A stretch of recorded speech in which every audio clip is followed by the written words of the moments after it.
Hello friends, welcome to film talkies. இன்னைக்கு இந்த sleepless டேஸோட 8வது எபிசோடு தான் பார்க்க போறோம். லாஸ்ட் எபிசோட்ல டாங்ஷி அவனோட டைம் லூப்ல 3வது லூப்ல இருக்கான். அதுல இந்த டாக்டருமோ யூனிவர்சிட்டியில செமினார் எடுத்துக்கிட்டு இருக்கும்போது அங்க இருக்க ஸ்கிரீன்ல இந்த ப்ரொஃபசர் யூ வீடியோ கால்ல வராரு. அதே காலேஜ்ல இருக்க ஏதோ ஒரு லேபோட பேஸ்மெண்ட்ல ஒரு பொண்ணை கடத்தி வச்சுக்கிட்டு தான் கால் பண்றாரு. இந்த மோ யாரோ ஒரு ஜியாங்ன்ற ப்ரொஃபசரை கொலை பண்ணிட்டான், அதுவும் இதே இடத்துல வச்சுதான் கொலை பண்ணான், அதை அவன் ஒத்துக்கணும், அப்பதான் இந்த பொண்ணை விடுவேன் அப்படின்ற மாதிரி அவர் மிரட்டிக்கிட்டு இருக்காரு. அந்த பொண்ணை காப்பாத்துறதுக்காக டாங்ஷி அவன் டீமோட அந்த இடத்துக்கு போறான். அப்ப எங்க அவர் அந்த பொண்ணை கொன்னுடுவாரோன்ற பதட்டத்துல ஜூலி டக்குன்னு துப்பாக்கி எடுத்து அவரை ஷூட் பண்ணிடுறா.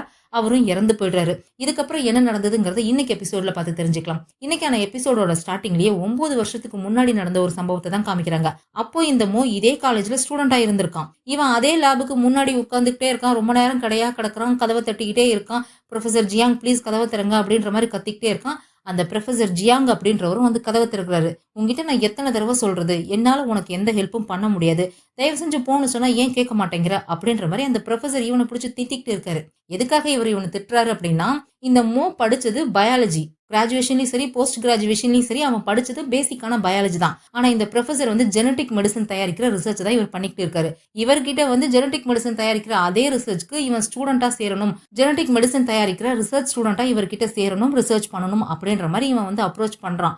நீ படிச்சது வெறும் பயாலஜிப்பா, அது சம்மந்தப்பட்ட ரிசர்ச் நீ போய் பண்ண, எதுக்காக ஜெனடிக் மெடிசன்ல வந்து ரிசர்ச் பண்ணணும்னு நினைக்கிற, அது உன்னால பண்ண முடியாது அப்படின்ற மாதிரி இந்த ஜியாங் சொல்லியிருக்காரு. ஆனா இவன் கேட்கல. சரி நீ எதுக்காக ஜெனடிக் ரிசர்ச் பண்ணணும்னு நினைக்கிற அப்படின்னு அவர் கேட்கிறாரா.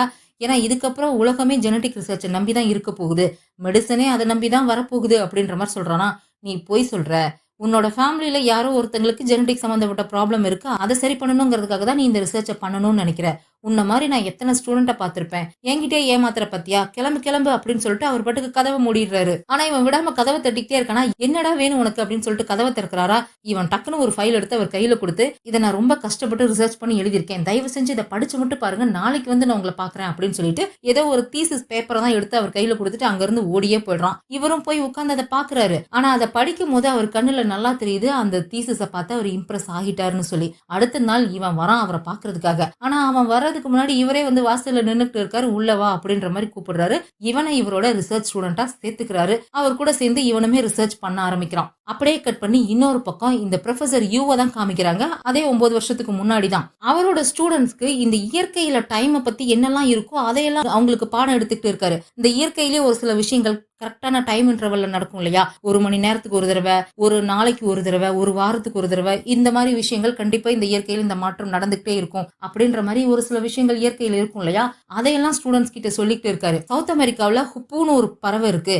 அந்த பறவை கரெக்டா 1/2 மணி நேரத்துக்கு ஒரு தடவை சத்தம் போடும். எக்ஸாக்டா 1/2 மணி நேரம், ஒரு செகண்ட் கூட முன்ன பின்ன இருக்காது. அந்த பறவை அங்க இருக்கிறவங்க எல்லாருமே பேர்ட் கிளாக் அப்படின்ற மாதிரி சொல்லுவாங்க. ஆப்பிரிக்காவில் ஒரு பூச்சி இருக்கு. அந்த பூச்சி கரெக்டா 1 மணி நேரத்துக்கு ஒரு தடவை அதோட கலரை மாத்திக்கிட்டே இருக்கும். அந்த பூச்சியையும் இதே மாதிரிதான் இன்செக்ட் கிளாக் அப்படின்ற மாதிரி சொல்லுவாங்க. இந்த மாதிரி நிறைய விஷயங்கள் இருக்கு. சவுத் ஆப்பிரிக்காவுல ஒரு மரம் இருக்கு. அந்த மரத்துல இருக்கிற இலைகள்லாம் 2 மணி நேரத்துக்கு ஒரு தடவை பிளிப் ஆகிக்கிட்டே இருக்கும். இந்த மாதிரி நடக்கிற விஷயங்களை வந்து hour cycle, daily cycle, weekly cycle, இந்த மாதிரி நிறைய விஷயங்கள் அவர் வந்து சொல்லி கொடுக்குறாரு. அதுல வந்து ஏதோ டெய்லி சைக்கிள்னு ஒண்ணு இருக்கு. இது கரெக்டா வந்து ஒரு நாளைக்கு ஒரு தடவை நடக்கும். இது 365 நாளைக்கு நடக்கும் போது இதை கரெக்டா நம்ம ஒரு வருஷத்துக்கு கால்குலேட் பண்ணும்போது 365 தடவை அது நடந்திருக்கும். இதைதான் நம்ம ஒரு வருஷம் நம்ம கால்குலேட் பண்ணிக்கிறோம் அப்படின்ற மாதிரி அவர் ஏதோ டைமை பத்தி எல்லாம் சொல்லிட்டு இருக்காரு. ஆனா சொல்லி முடிச்சுட்டு டக்குன்னு அவருக்கே ஒரு சந்தேகம் வருது. இல்லையே, கொஞ்ச நாளா இது எக்ஸாக்டா 365 தடவை நடக்காம 400 விட அதிகமா நடந்திருக்கே, ஏன் இந்த மாதிரி நடந்திருக்கு அப்படின்ற மாதிரி அவருக்குள்ள அவரே யோசிச்சுட்டு இருக்காரு. ஸ்டூடெண்ட்ஸ் எல்லாம் பாத்துக்கிட்டு இருக்காங்க என்ன பேசிக்கிட்டு இருக்காரு அப்படின்னு சொல்லிட்டு. சோ இவர் அப்பவே இந்த டைமை பத்தி எல்லாம் ரிசர்ச் பண்ணிக்கிட்டு இருந்திருக்காரு. மேபி இவருக்கு பிரசன்ட்ல டைம் லூப்பை பத்தி தெரிஞ்சிருக்கும் போல இருக்கு. அப்படியே கட் பண்ணி பிரசன்ட்டுக்கு வந்தா 3வது லூப் நடந்துட்டு இருக்கு. ஜூலியா அந்த ப்ரொஃபசரை ஷூட் பண்ணிட்டா. அவரும் ஸ்பாட்லயே இறந்து போயிட்டாரு. எல்லாரும் பயந்து போய் பாத்துக்கிட்டு இருக்காங்க. அங்க இருந்து ஸ்டூடெண்ட்ஸ் எல்லாம் தெரிச்சு ஓடிக்கிட்டு இருக்காங்க. அங்க இருந்து மத்த ஆபீசர்ஸ் எல்லாம் ஹாஸ்டேஜா பிடிச்சு வச்சிருந்த அந்த பொண்ணை போய் காப்பாத்த பாத்துக்கிட்டு இருக்காங்க. டாங்ஷி அந்த ப்ரொஃபசர் வச்சிருந்த கத்தியை போய் எடுத்து பாக்குறான். பார்த்தா அது ரப்பர் கத்தி, அது பாட்டுக்கு வளையுது. இவர் வேணும்னே தான் இதெல்லாம் பண்ணிருக்காரு. நாம இந்த மாதிரி பண்ணோம்னா போலீஸ் நம்மள ஷூட் பண்ணுவாங்க, செத்து போயிடலாம்னு முடிவு பண்ணி தான் அவர் இந்த மாதிரி எல்லாம் பண்ணிருப்பார் போல இருக்கு. அப்படியே கட் பண்ணி இங்க போலீஸ் ஸ்டேஷனை காமிக்கிறாங்க. பாஸ் அந்த கென்னை விசாரிக்கிறதுக்காக வந்து உட்கார்ந்து இருக்காரு. அவன் வழக்கம் போல எந்த ஒரு பதிலும் சொல்ல மாட்டேங்கிறான். சேர்ல உட்கார்ந்துகிட்டே தூங்குறான். அவன் எப்படியாவது 12 மணி வரைக்கும் டைம ஓட்டணும்னு தான் பாக்குறான். ஏன்னா இவனுக்கு எப்படியோ அந்த டைம் லூப்ப பத்தி தெரிஞ்சிருக்கு. அதனால டைம ஓட்ட பாக்குறான். இவன்கிட்ட கேள்வி கேட்கறது வேஸ்ட்ன்னு கடுப்பாயிட்டு பாஸ் அங்கிருந்து எந்திரிச்சு வந்துடுறாரு. அதுக்கப்புறம் இந்த டாங்ஷி ஏற்கனவே இவனை வந்து விசாரிச்சிருப்பான் இல்லையா, அந்த வீடியோவை எடுத்து போட்டு பாக்குறாரு. அவன் தான் அதுல தெளிவா பேசி இருந்திருப்பானே, என்னடா மிட் நைட் எப்ப ஆகும்னு வெயிட் பண்றியா, டைம் லூப்புக்காக காத்துக்கிட்டு இருக்கியா, உன்னை காப்பாத்தினவன் டைம் லூப்பை பத்தி உன்கிட்ட எதுவும் சொல்லலையா, நானும் அவனும் ஒரே மாதிரி தான் அப்படின்ற மாதிரிலாம் அவன் பேசி வச்சிருப்பான் இல்லையா.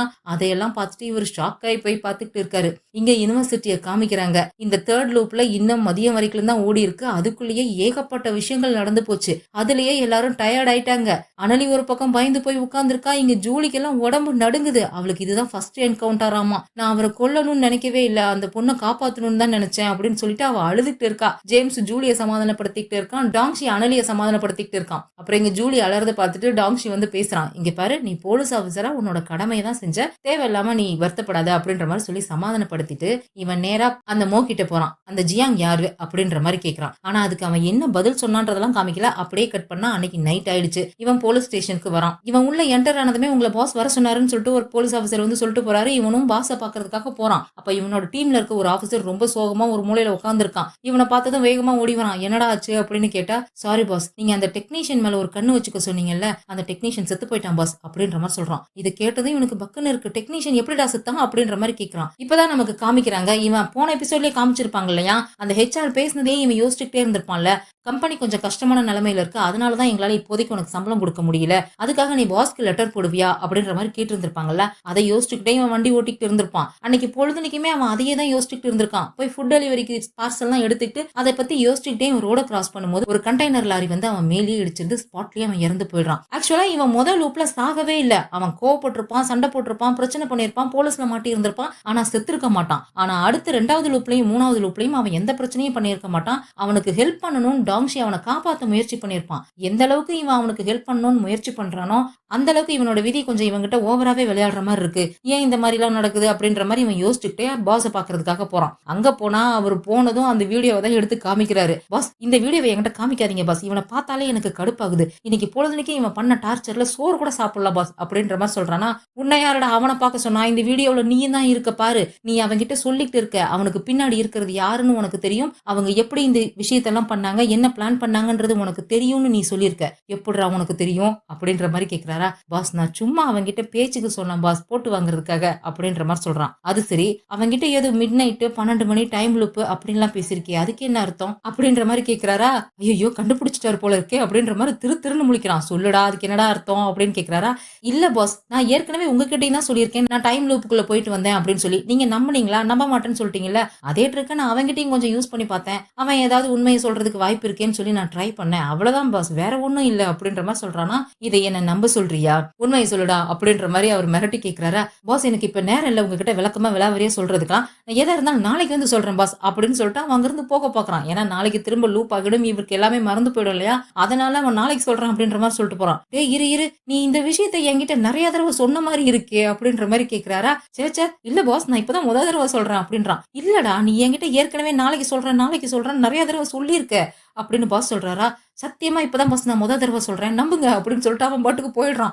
இல்லையே, இவன் என்கிட்ட நிறைய தடவை சொன்ன மாதிரி இருக்கே அப்படின்ற மாதிரி இவர் இங்க யோசிச்சுட்டு இருக்காரு. அங்க இருந்து வெளியே வந்ததும் ஷானா கால் பண்றா. பாஸ், உங்களோட பழைய பாஸ் எனக்கு கால் பண்ணாரு, கென்னை பத்தி நீங்க எந்த டீடைல் கேட்டாலும் உங்களுக்கு சொல்லக்கூடாதுன்னு என்கிட்ட சொன்னாரு, அப்படியே பாஸ் அப்படின்ற மாதிரி கேக்குறாளா. அவர் கிடக்குறாருமா, அவர் ஏதோ உளர்றாரு, நீ விசாரணை பண்றத பாருமா அப்படின்ற மாதிரி சொல்லிட்டு இவன் காலை கட் பண்ணிட்டு நேரா மோவையும் அனலியும் பார்க்க போறான். ஏன்னா அவங்க 2 பேரையும் புடிச்சிட்டு வந்து போலீஸ் ஸ்டேஷன்ல உட்கார வச்சிருக்காங்க. அரெஸ்ட் பண்ணிட்டுலாம் வரல, இன்னைக்கு நடந்த சம்பவத்தை பத்தி ஸ்டேட்மெண்ட் வாங்கணும் இல்லையா, அதுக்காக போலீஸ் ஸ்டேஷனுக்கு கூட்டிட்டு வந்து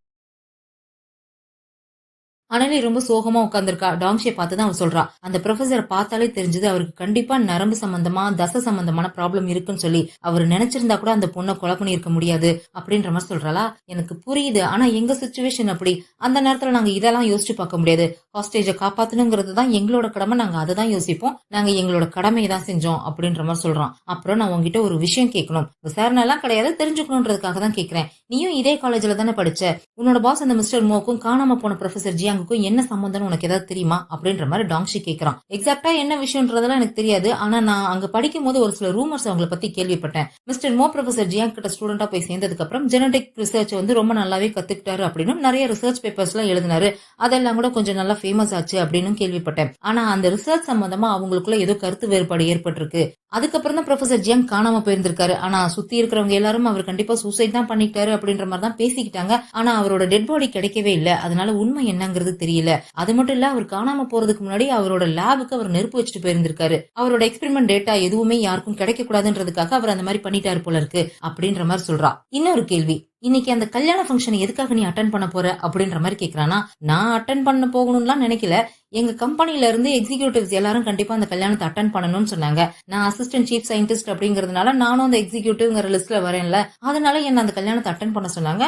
அதனாலதான் நானும் அட்டன் பண்ணலாம்னு நினைச்சேன். ஆனா இன்னைக்கு நிறைய விஷயம் நடந்து போச்சு. இதுக்கப்புறம் என்னால அந்த கல்யாணத்தை போய் அட்டன் பண்ண முடியும்னு எனக்கு தோணல அப்படின்ற மாதிரி சொல்றா. அப்புறம் இன்னொரு கேள்வி அப்படின்னு சொல்லிட்டு இந்த கென்னோட போட்டோ எடுத்து வைக்கிறான். இவனை உனக்கு தெரியுமா, எங்கேயாவது பாத்திருக்கியா அப்படின்ற மாதிரி கேக்குறான். கொஞ்ச நேரம் அவ அதை குறுகுறுன்னு பாத்துட்டு, இல்ல எனக்கு இவனை தெரியாது அப்படின்ற மாதிரி சொல்றா. ஆனா இவனை எங்கேயோ பார்த்த மாதிரி இருக்கே அப்படின்ற மாதிரி சொல்றா. எங்க பார்த்த அப்படின்னு கேட்டா, இல்ல நான் எங்கேயும் பாக்கல, எனக்கு தெரியல அப்படின்ற மாதிரி சொல்லிடுறா. சரின்னு சொல்லிட்டு இவனும் அங்க இருந்து கிளம்பலான்னு போகும்போது, எனக்கு ஒரு கேள்வி இருக்கு அப்படின்னு சொல்றா. உனக்கு என்ன கேள்வி அப்படின்னு சொல்லி இழுத்துக்கிட்டே இவன் வந்து உட்கார்றானா.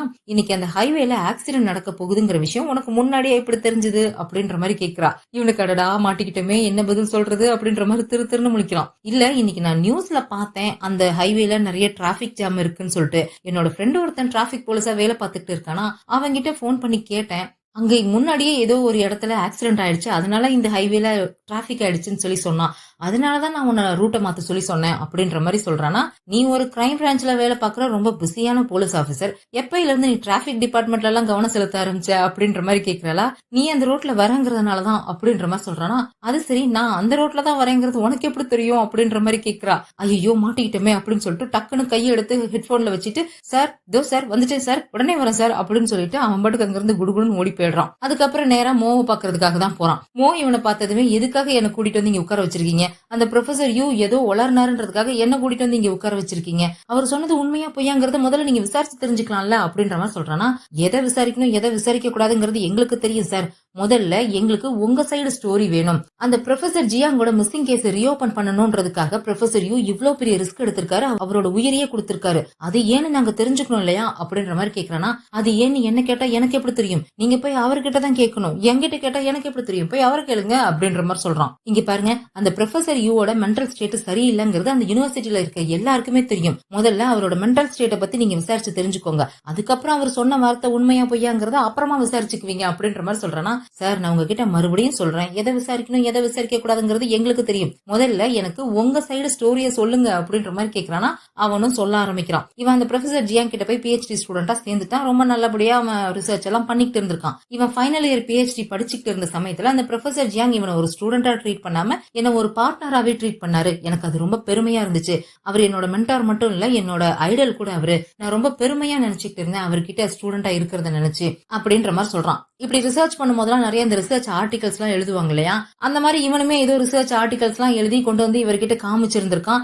ஆனா அதை அவர் பார்த்துட்டு தூக்கி குப்பையில போட்டுடுறாரு. இவனும் விடாம தொடர்ந்து அந்த மாதிரி ரிசர்ச் ஆர்டிகல்ஸ் எழுதி கொண்டு வந்து இவர்கிட்ட கொடுத்துட்டே இருக்கான். அவரும் அதை வாங்கி பார்த்துட்டு குப்பையில போட்டுக்கிட்டே இருக்காரு. அதுவும் ஒரு தடவை வாங்கி துண்டு துண்டா கிழிச்சு காத்துல பறக்க விட்டுடுறாரு. இவனும் டென்ஷன் ஆயிட்டு, எதுக்காக சார் இப்படி எல்லாம் பண்றீங்க அப்படின்ற மாதிரி கேக்குறானா. இங்க பாரு, நீ ரொம்ப ஸ்மார்ட் தான், அதை நான் ஒத்துக்கிறேன், இல்லன்னு சொல்லல. ஆனா அந்த ஸ்மார்ட்னஸே உன்னோட அழிவுக்கு காரணமாகிடும். சயின்ஸை பொறுத்த வரைக்கும் குறுக்கு வழின்னு ஒண்ணு இல்லவே இல்ல. ஆனா நீ அந்த குறுக்கு வழியில தான் போக்கஸ்டா இருக்கிற. என்னைக்காவது ஒரு நாள் கண்டிப்பா நீ அந்த குறுக்கு வழியில தான் போவ, அதனாலதான் அப்படின்ற மாதிரி சொல்லிட்டு போயிடுறாரு. இவன் அந்த கிழிச்சு போட்ட பேப்பர் எல்லாம் எடுத்து பார்த்துட்டு கோவமா உட்கார்ந்துருக்கான். நீயே நினைச்சு பாரு, நீ ரோல் மாடலா நினைக்கிற ஒருத்தர், ஐடலா நினைக்கிற ஒருத்தர் உன்னை பார்த்து ஜெலஸா ஃபீல் பண்ணா என்ன அர்த்தம்? அப்போ நீ சக்சஸ் ஆயிட்டன்னு அர்த்தம். இதுக்கப்புறம் அவர்கிட்ட நான் ஸ்டூடெண்டா இருக்க கூடாதுன்னு முடிவு பண்ணி என்னோட சூப்பர்வைசரை மாத்த சொல்லி நான் அப்ளை பண்ணிருந்தேன். ஆனா அது அப்ரூவ் ஆகி வர்றதுக்குள்ளேயே அந்த சம்பவம் நடந்து போச்சு அப்படின்ற மாதிரி சொல்றான். ஒரு நாள் இந்த மோ அவனோட லேபுக்கு போறான். போகும்போதே அந்த லேபு நெருப்பு பிடிச்சி எரிஞ்சுட்டு தான் இருக்கு. லேப்னா அங்க நிறைய ஆசிட் கெமிக்கல் தான் இருக்கும் இல்லையா, அதனால அதை அப்படியே வெடிச்சு செதறுது. இவன் பறந்து போய் கீழே விழுறான். சொல்றான். போலீஸ் எல்லாம் வந்து தேடி பார்த்தாங்க. ப்ரொஃபசர் ஜியாங்கோட டெட் பாடி கிடைக்கவே இல்ல. காத்துல காணாம போயிட்டாரா என்னன்னு தெரியல. அவரோட டெட் பாடி கிடைக்கவே இல்ல. இதுக்கு மேல நான் எதையும் சொல்ல விரும்பல. நான் எதை சொன்னாலும் நீங்க நம்ப மாட்டீங்கன்னு எனக்கு நல்லா தெரியும். உங்களுக்கு என் மேல சந்தேகம் இருந்துச்சுன்னா நீங்க அந்த சிசிடிவி கேமராலாம் கூட செக் பண்ணிக்கலாம். நான் அந்த லேப்ல அந்த சமயத்துல இல்லவே இல்ல. இந்த ப்ரொஃபசர் யூ எதுக்காக என் மேல பழி போடுறாருன்னு எனக்கு தெரியல. எனக்கு இந்த ப்ரொஃபசர் யூக்கும் எந்த ஒரு பிரச்சனையும் இல்லவே இல்ல. அந்த சமயத்துல நான் அவரோட கிளாஸ் கூட பெருசா அட்டன் பண்ணதுல 1-2 கிளாஸ் தான் அட்டன் பண்ணிருப்பேன். அவர் கூட எனக்கு பாசிட்டிவாவும் சம்பந்தம் இல்ல, நெகட்டிவாவும் சம்பந்தம் இல்ல. அப்படி இருக்கும்போது எதுக்காக அவர் நான் தான் ப்ரொஃபசர் ஜியாங்க கொலை பண்ணேன்னு அவர் சொல்றாருன்னு எனக்கு புரியல. முதல்ல ப்ரொஃபசர் ஜியாங் செத்து போயிட்டாருன்னு முதல்ல ப்ரூவ் பண்ணுங்க. அதுக்கு முதல்ல அவரோட டெட் பாடி எங்கன்னு தெரியணும்ல. டெட் பாடி கிடைச்சாதானே அவர் செத்து போயிட்டாருன்னு நீங்க ப்ரூவ் பண்ணுவீங்க. அவர் செத்து போயிட்டாருன்னு ப்ரூவ் பண்ணாதானே நான் தான் கொலைகாரன்னு சொல்லி ப்ரூவ் பண்ணுவீங்க. அதை முதல்ல ப்ரூவ் பண்ணுங்க. என்னால இதுக்கு மேல இங்க இருக்க முடியாது, நான் வீட்டுக்கு போகணும் அப்படின்ற மாதிரி சொல்றானா. சரி சார் நீங்க கிளம்புங்க அப்படின்ற மாதிரி இவனும் சொல்லிடுறான். இன்னொரு பக்கம் இந்த ஷானா அந்த யூனிவர்சிட்டியோட டீனை போய் விசாரிக்கிறா. இந்த ப்ரொஃபசர் ஜியாங்க பத்தியும் மோவை பத்தியும் தான். அவருமே அனலியும் மோவும் என்ன சொன்னாங்களோ அதே தான் அவரும் சொல்றாரு. ஆனா அன்னைக்கு அந்த லேப்ல ஃபயர் ஆக்சிடென்ட் நடந்ததுக்கு அப்புறம் நிறைய ஸ்டூடெண்டோட ரிசர்ச் ஒர்க், எக்ஸ்பெரிமெண்ட் இது எல்லாமே அழிஞ்சு போச்சு. இதனால ஸ்டூடெண்ட்ஸ் தான் பாதிக்கப்பட்டாங்க. அவங்களோட ரிசர்ச் ஒர்க் எல்லாம் திரும்ப ஆரம்பத்துல இருந்து பண்ண வேண்டியதா போயிடுச்சு அப்படின்ற மாதிரி சொல்றாரு. பாதிக்கப்பட்ட அந்த ஸ்டூடெண்ட்ல இந்த மோவுமே இருக்காரா அப்படின்ற மாதிரி ஷானா கேக்குறா. ஆமா அவனும் தான் இருந்தான். ஆனா அவன் ரொம்ப கிளவர். ஃபயர் ஆக்சிடென்ட்க்கு அப்புறம் அவனோட ரிசர்ச் டாபிக்கே மாத்திட்டான். டாபிக்கை மாத்தினா டக்கு டக்குன்னு ரிசர்ச்சை முடிச்சான், டிகிரியை வாங்கினா. அதுக்கப்புறம் தான் அவன் அந்த மோமா குரூப்ஸ் கம்பெனியவே ஆரம்பிச்சான் அப்படின்ற மாதிரி அந்த டீன் சொல்றாரு. சரி சார் அந்த ஃபயர் ஆக்சிடென்ட் சம்பந்தப்பட்ட டீடைல் டாக்குமெண்ட் இதெல்லாம் கிடைக்குமா அப்படின்னு கேக்குறா. அதையெல்லாம் நாங்க போலீஸ் கிட்ட கொடுத்துட்டோம். ஆனா எங்களுக்காக ஒரு காப்பி எடுத்து வச்சிருக்கேன், அதை வேணா தரேன் அப்படின்னு சொல்லிட்டு இவர் ஒரு டாக்குமெண்ட் எடுத்து காமிக்கிறாரு. அதுல அந்த கேஸை விசாரிச்ச போலீஸ் ஆபீசர் பேரு யுவான் அப்படின்னு போட்டிருக்கு. அதை பார்த்ததுமே ஷானா ஷாக் ஆகுறா. ஏன்னா இவங்க எல்லாருமே இப்ப டாங்ஷியோட டீம்ல இருக்காங்க இல்லையா, இவன் தான் பாஸ் இப்ப இவங்களுக்கு. ஆனா இது டெம்பரவரி தான், இந்த ஒரு கேஸ்க்காக மட்டும்தான். அதுக்கு முன்னாடியும் சரி அதுக்கப்புறமும் சரி இவங்க டீம் 1 அப்புறம் டீம் 4 சேர்ந்தவங்க. டாங்ஷி, ஜூலி, ஜேம்ஸ் எல்லாம் டீம் 4 சேர்ந்தவங்க. இவங்களுக்கு ஒரு டீம் லீடர் அந்த நம்ம பாஸ் இருக்காரு இல்லையா, அவர் தான் பாஸ். அதே மாதிரி டீம் 1க்கு ஒரு பாஸ் இருக்காரு, அவரோட பேர் தான் யுவான். நம்மளோட பாஸா இந்த கேஸை விசாரிச்சிருக்காரு அப்படின்ற மாதிரி இவ ஷாக் ஆகி போய் பார்த்துட்டு இருக்கா. அப்படியே கட் பண்ணி இந்த மோவோட வைஃப் யூஷியாவை தான் காமிக்கிறாங்க. அவ இன்னைக்கு அந்த கல்யாண ஃபங்க்ஷன் அட்டன் பண்ண போகணும் இல்லையா, அதுக்காக ரெடியாகி நின்னுட்டு இருக்கா. அப்ப அவளுக்கு யாரோ மெசேஜ் அனுப்புறாங்க, கல்யாணம் கேன்சல் ஆயிடுச்சுன்னு சொல்லி. என்னமோ இவளோட கல்யாணமே கேன்சல் ஆன மாதிரி செம்ம கடுப்பாகிறா. கையில காதுல போட்டிருந்த நகையெல்லாம் கடுப்புல பிச்சு கிடாசிக்கிட்டு இருக்கா. இங்க போலீஸ் ஸ்டேஷனை காமிக்கிறாங்க. அனலி அங்கேயே தூங்கிட்டா போல இருக்கு. டாங்ஷி போய் அவளுக்கு போர்வையெல்லாம் பொத்திட்டு இன்னைக்கு நடந்த விஷயத்தெல்லாம் மைண்ட்ல ஓட்டி பார்த்துட்டு இருக்கான். இந்த ப்ரொஃபசர் சொல்லியிருப்பாரு மோ தான் ப்ரொஃபசர் ஜியாங்க கொலை பண்ணான்னு சொல்லி. மோ கிட்ட கேட்டதுக்கு எனக்கு என்ன தெரியும், போய் அவர் தானே சொன்னாரு, அவரையே கேளுங்க அப்படின்ற மாதிரி சொல்லியிருந்திருப்பான். அதுக்கு முன்னாடி இந்த மோமோ குரூப்ஸ் கம்பெனியோட லேபுக்கு இவன் போகணும்னு ட்ரை பண்ணப்போ தானியா நான் கூட்டிட்டு போறேன் அப்படின்னு சொல்லிட்டு அந்த லேபுக்குள்ள கூட்டிட்டு போயிருந்திருப்பான். ஆனா கடைசியா ஒரு ரூமுக்குள்ள இங்க நான் வரக்கூடாது நீங்களே போங்க அப்படின்னு சொல்லி அந்த ரூமை மட்டும் ஓபன் பண்ணி விட்டுட்டு வந்திருப்பா. இவன் உள்ள போனதுக்கு அப்புறம் கூட அனலை வந்து பார்த்துட்டு நீங்களாம் வரக்கூடாதுன்னு சொல்லிட்டு வேக வேகமா அங்க இருந்து வெளியே கூட்டிட்டு வந்திருப்பா. அதையெல்லாம் யோசிச்சு பார்த்தவன் உடனே ஷானாக்கு கால் பண்றான். ஷானா இந்த மோமோ குரூப்ஸோட R&D டிபார்ட்மெண்ட் லேப் இருக்குல்ல, அதோட சிசிடிவி ஃபுட்டேஜ் எல்லாம் எடு, அதை செக் பண்ணி பாரு, ஏதாவது பிரச்சனை இருக்கான்னு பாரு அப்படின்ற மாதிரி சொல்லிடுறான். இதை கேட்டது இவ ஒரு விஷயம் யோசிச்சு பாக்குறா. இதுக்கு முன்னாடி இவ அவங்க கோலிக்ஸோட எல்லாம் சேர்ந்து உட்காந்து டாங்ஷி வினோதமா நடந்துக்கிறான்னு சொல்லி இவங்க எல்லாம் டிஸ்கஸ் பண்ணிட்டு இருந்திருப்பாங்க இல்லையா.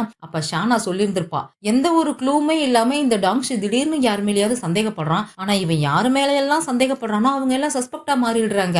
அதுதான் எப்படின்னு தெரியலன்னு சொல்லி ஷானா சொல்லியிருப்பா. அதையெல்லாம் யோசிச்சு பாக்குறா. அதே மாதிரி தான் இப்ப சம்பந்தமே இல்லாம R&D டிபார்ட்மெண்டோட சிசிடிவி எடுக்க சொல்றான் அப்படின்ற மாதிரி யோசிச்சுட்டே அவ அந்த R&D டிபார்ட்மெண்டோட, அதாவது அனலி வேலை பாப்பா இல்லையா ஒரு லேபு, அந்த லேபோட சிசிடிவி ஃபுட்டேஜ் எடுத்து செக் பண்ணி பார்த்துட்டு இருக்கா. அதே சமயம் இங்க போலீஸ் ஸ்டேஷன்ல டாங்ஷியை பாக்குறதுக்காக ஜூலி வரா. பாஸ் இன்னைக்கு காலேஜ்ல ஒரு விஷயம் நடந்துச்சு அப்படின்ற மாதிரி சொல்றா. காலேஜ்ல அந்த ப்ரொஃபசருக்கு கன் ஷாட் நடந்ததுக்கு அப்புறம் ஸ்டூடெண்ட்ஸ் எல்லாம் பயந்து அங்க இருந்து ஓடி இருப்பாங்க இல்லையா.